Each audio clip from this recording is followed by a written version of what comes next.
In this video, we're going to discuss one strategy to help us divide numbers. And this isn't going to just be basic division like 16 divided by 4, for example. We're going to be working with some larger numbers. Now, as always, there are so many different strategies out there to help you understand how to divide numbers. I'm going to introduce you to 3 of them. So this is just the first one. Remember, as you're watching the video, you have the opportunity to pause, rewind, and even rewatch when needed. Also, don't forget to take good notes and jot down some questions along the way so that we can discuss those questions when you come back to class.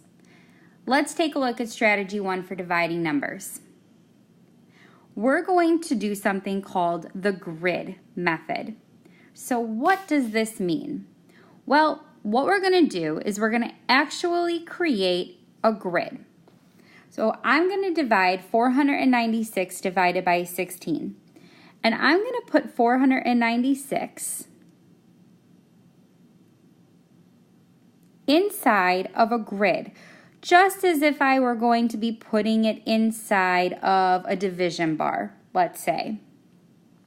So I'm just going to create this grid. So each number is in its own little box. And then on the outside of that grid, I'm going to put the number 16 because I'm dividing 496 divided by 16. Now what I'm going to do is I'm going to take it one number at a time, or one box at a time. So I'm going to first start out at looking at 4. And I'm going to ask myself, how many times can 16 go into 4? Well, the answer is none.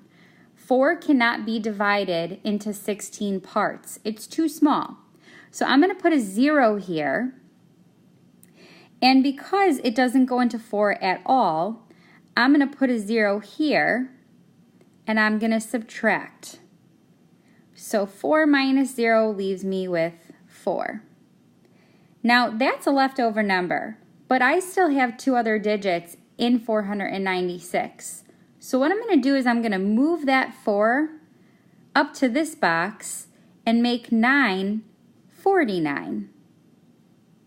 Now I'm going to ask myself, how many times does 16 go into 49?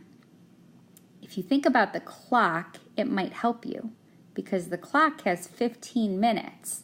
So we add 1 more minute onto that.